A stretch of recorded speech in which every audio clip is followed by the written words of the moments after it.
This video is sponsored by Manscaped. Stay tuned till the end to find out more.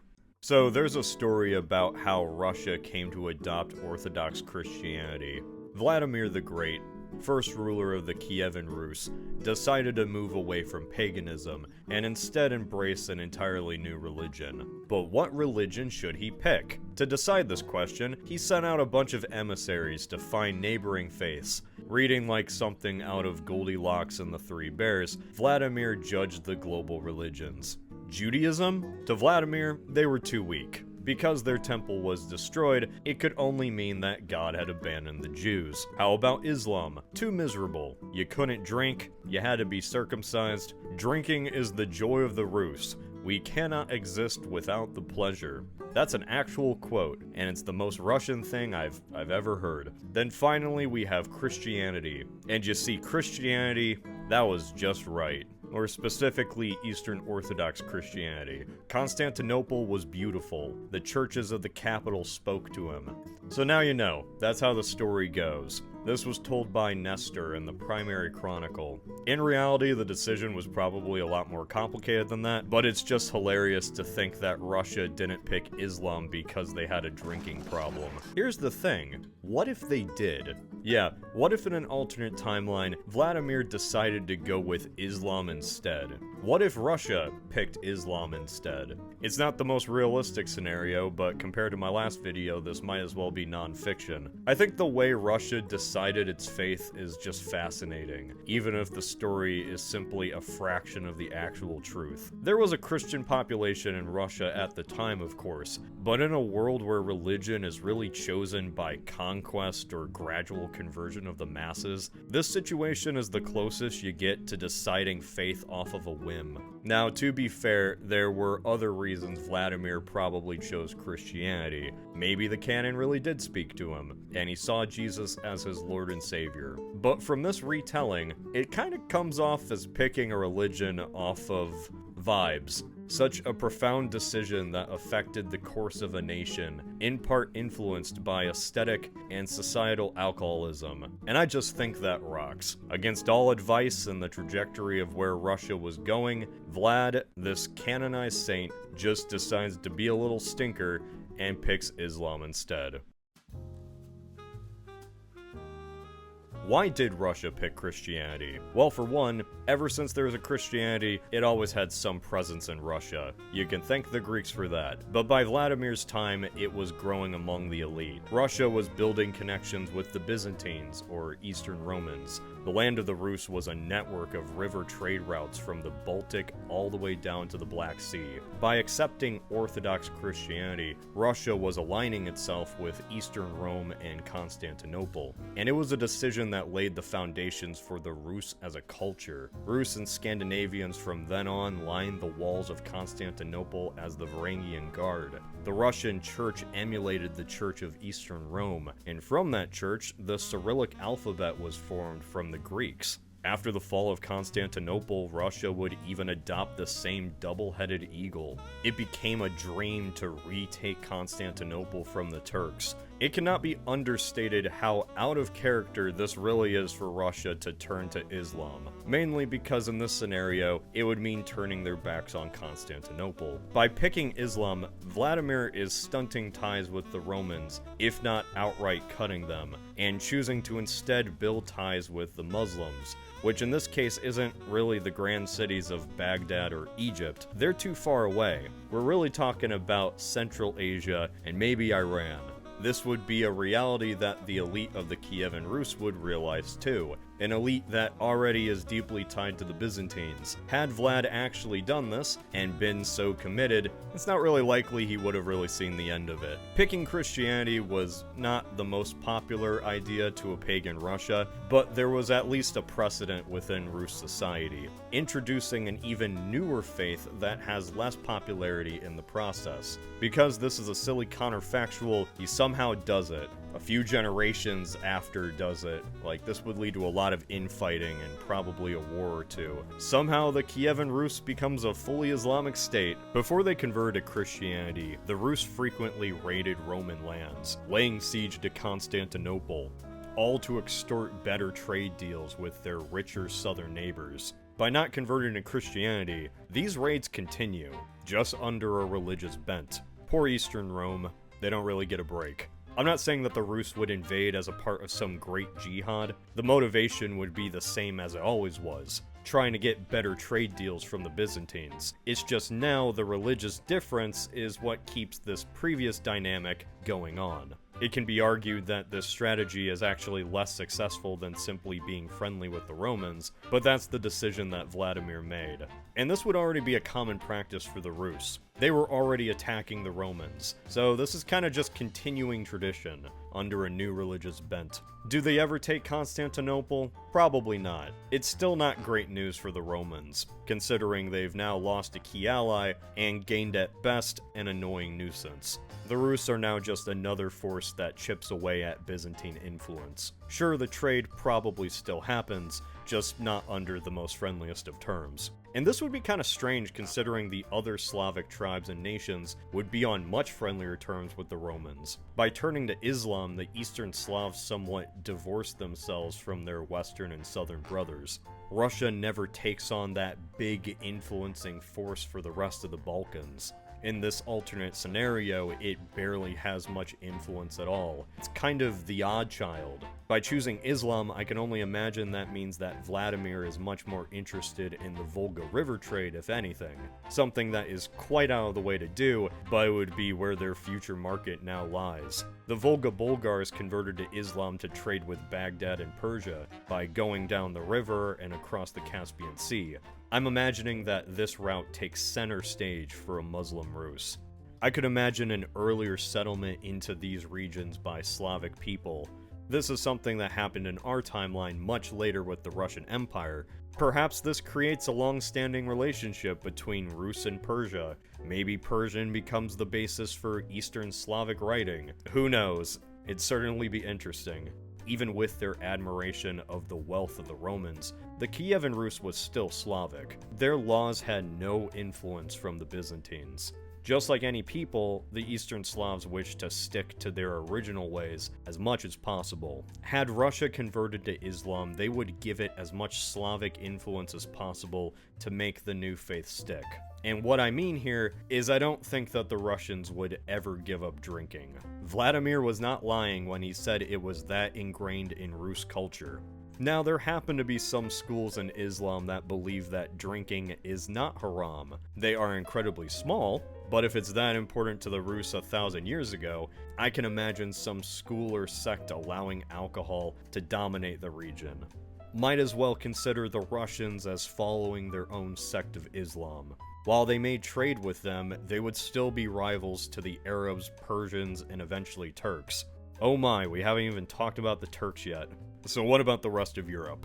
How might they feel about having an Islamic state at their front door? Well, as you can kind of guess, they wouldn't be too happy. Europe would probably feel incredibly boxed in considering the Muslims now hold Iberia, North Africa, the Middle East, Turkey, and now Russia.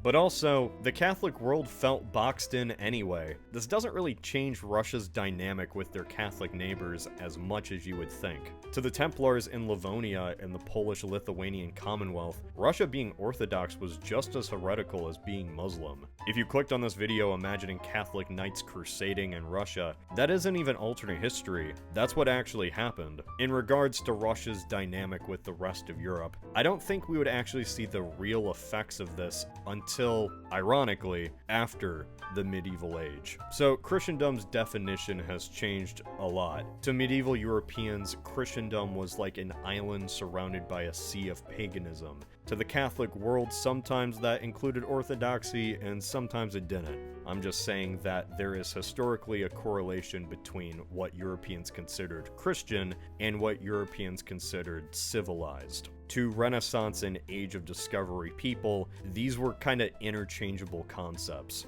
When the Spanish came to the Americas, converting the native people wasn't simply saving their souls, it was civilizing them. We see this concept repeated a lot. I'm not saying anything new. So where am I even going with this? There has always been a history of Russia being otherized by the rest of Europe. And all of this is while Slavs are a majority Christian people. Anti-Slav discrimination is now wrapped up in centuries of anti-Muslim fear. Eastern Slavs are seen as an entirely foreign group, far different from their Western and Southern counterparts. Now that's just a shaky guess using broad historical trends. The best point I can make here is that because Russia is not Christian, they will always be considered an other by the rest of Europe. And when the concept of Europe finally develops into the modern age, there is a divide which only gets wider. But what actually happens to Russia itself? We're still at the Kievan Rus, and there is about to be an inevitable force that shows up at their doorstep. The Mongols at the time of the invasion were pagan, and they had no problem slaughtering Christians or Muslims. So Russia converting to Islam would do nothing when it comes to preventing some invasion, or keeping the Mongols away. If the Mongols wanted to invade and take them out, it was going to happen. Perhaps in this alternate timeline, an Islamic Russia isn't a series of squabbling princedoms, and perhaps they put up a more effective fight. I say more effective, not that they would actually win. The dynamic of the Mongols exploiting the Eastern Slavs still exists no matter what religion they are. Even if both sides would be Muslim, this land is still occupied. The only real question is how could the Golden Horde be driven out? I might imagine a few possibilities for how this might happen. So, sticking close to our actual history, maybe a city, perhaps even Moscow, grows enough strength to defeat the Mongols in open battle. Perhaps a general revolt of multiple princes casts off the horde in a much longer campaign. Then after all of that is said and done, Islamic Russia is not unified under a single leader, but they go back to how it was before the invasion ever happened. The Rus though have a history of at least coming together, so eventually somebody's gonna come and unite these regions again, becoming the new Tsar. Well wait, would there be a Tsar? They couldn't be a Tsar, could they? Like, Tsar is just another way of saying Caesar, and this Islamic Russia doesn't have ties to the Byzantines, and they have nothing to do with the Byzantines, so would they have that title at all? Well, here's a fun fact. When the Ottomans took Constantinople, Mehmed took the title of Caesar as Kaiser-i-Rum. They saw themselves as the successors of Rome, but I mean, they did take Roman territory, and Russia won it. Let's just say the title's kind of up in the air. Perhaps the Russians still have some affinity for Eastern Rome, maybe they adopt the title of Tsar, or perhaps they go with the title of Sultan instead. Maybe in this alternate timeline the two terms are just used interchangeably. This is a much more complicated Russian society we're talking about. Speaking of the Turks, the rise of the Ottomans would be both a blessing and a curse to this newly freed Russia. In our timeline, the fall of Constantinople was a tragedy to Russia, and on multiple occasions the Russians have wanted to bring back the Byzantines. Ironically, in this alternate world, they would celebrate the fall of Constantinople and the arrival of this new Muslim Rome or something. These two states would actually be new arrivals to Europe, the Russians just recently being freed and the Ottomans just consolidating their power. It would certainly freak out Christian Europe. As much as the Catholic West would imagine that this is an Islamic tide coming to kill them, these two states would not be immediate allies, and they might even feud, especially over the Black Sea coast, because regardless of faith, Russians would always want a war motion port. Just like in our own history, it wouldn't just be Christianity versus Islam, there would be some gray element to it. In our history, European monarchies, even before the modern age, collaborated with the Ottomans all the time. It was not a crazy idea to do so. Despite following Islam, there would be times of peace and cooperation with Christian Europe. I mean, hey, somebody still has to trade those beaver pelts. Now, while I did mention all that gray zone stuff, there would be a real back and forth between Catholic Europe and Muslim Russia, mainly over this region right here. That is assuming that Novgorod becomes Muslim in this scenario. There is a possibility that if Kiev turned to Islam, Novgorod just won it. It's possible that they could remain staunchly pagan, or even turn to Christianity, thanks to trade and influence from Catholic Scandinavia. There's a lot of ifs and assuming going on here. Maybe Novgorod fights an alternate war and loses and has to adopt Islam anyway. Perhaps they win the war and become independent. You know, I think this is a pretty interesting idea. Once the Mongols leave, an independent Christian and most likely Catholic Novgorod separates itself from the rest of Muslim Russia. So instead of fighting the Livonian order like they did in our timeline, They instead ally with the Knights to keep back frequent invasions from their southern Muslim counterparts. I mean, you could kind of imagine it as two Russias in a way. One that focuses on the North Sea trade, and the other that focuses on the Volga River.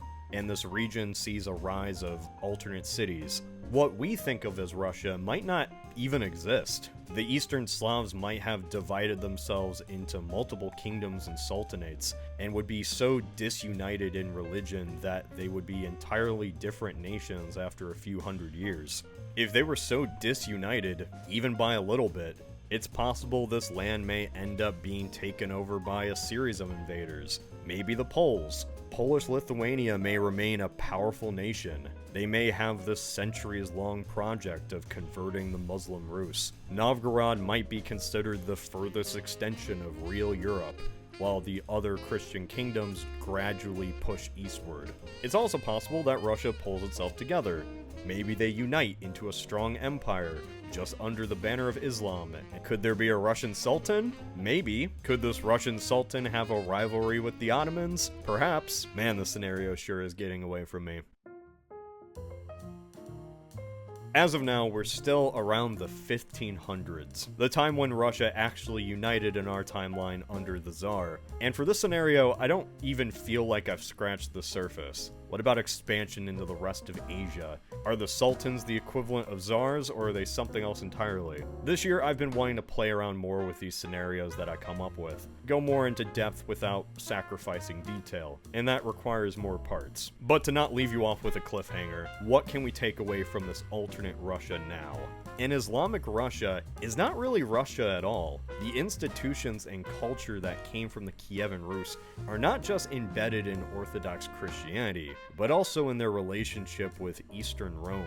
Not to mention the gradual rise of Moscow after rebelling against the Mongols. This scenario strips away the founding identity for the Eastern Slavs. It strips away even their language, and it just kind of muddles the origins of the Rus. As funny as it is to blame alcohol, Vladimir's decision to turn to Orthodoxy was one out of pragmatism. The Byzantines were the closest trading partner to Russia. It was just a common sense decision. Had they turned to Islam, this decision would have infuriated the upper class while shifting the Rus' network of friends towards Central Asia, leading to major instability. The founding state of Russia might even collapse before its institutions can last. If we're actually being realistic here, if Vladimir had picked Islam, he probably would have died, and Russia would have stuck with paganism for just a little bit longer. But say somehow Islam did take over. They may very well become a Eurasian empire early on, conquering the Khazar and Turkic tribes to get the best prime real estate on the Volga River. Cities that were lost once the Mongols fled would remain relevant and thriving. Russia's relationship with the West doesn't really change, at least early on. This is a rift that only really deepens after Europe leaves the medieval age and starts having parameters for what is European. I can't imagine Russia never forming a strong central state, but I can also imagine it forming its own northern equivalent to the Ottoman Empire. They might see themselves as the rightful caliphate to rule the Muslim world. It's an interesting concept. Give your insight to what you think could be a fascinating aspect of this scenario. And help me kind of build what part 2 will actually be. I feel like there's a lot of stuff we can flesh out about this world. This stuff is ultimately for fun. As of now, this is Coney of Alternate History Hub. In the days of yore, Peter the Great aimed to Europeanize Russia by banning men from wearing beards. He saw them as tangled and unkempt, not appropriate for court. But maybe the great Tsar would have thought about beards differently if Russia had Manscaped, the sponsor of today's video. Hey, Jimmy, that's quite the beard you've got going on. Golly gee, thanks, Cody. I do like it. It's just so difficult finding the right equipment and products to keep me looking healthy and clean. That is quite the situation. Luckily, there's Manscaped, and they just happened to send me a box full of witchamadoos. All sorts of important things that help keep me looking fresh. Oh, hot dog, can I see it? Sure, let's just go to the real world. Golly gee, wait, I thought this was the real world. No. We're cartoons. Wait, did you think you were real? Yeah, kinda. Hey again, sorry about that, it's me, that guy. I've always had this beard, what are you talking about? And the great thing is, I can trim this baby in any way I want. And it's not just because I'm a cartoon, it's all thanks to Manscaped's Beard Hedger. Wait, is this not reality? This is a trimmer with a 7200 RPM motor that can cut through even the toughest of hair. I'm going to shave you now. With its 20 different lengths, it can suit any look you want, and you can even use it in the shower, thanks to its waterproof and cordless design. Oh my god, is that what the third dimension looks like? Is there more to life than just blank backgrounds and geometric shapes? Sometimes you want to do more than just trim your beard, which is why Manscaped has plenty of other assorted options, like beard oil, infused with sweet almond and sunflower seeds to give your beard a healthy look, along with this shampoo and conditioner. Then after you're done, you can style it with beard balm. There's just so much detail, so much I missed out on. My whole life seems like a... Jimmy! Stop. Just stop. Go to manscaped.com/AlternateHistoryHub to get 20% off plus free shipping with the promo code ALTHIST. Where did I even get this beard? Like, is my existence just for a sponsor gag? I'm gonna be honest with you, Jimmy. Yes. That's manscaped.com/AlternateHistoryHub.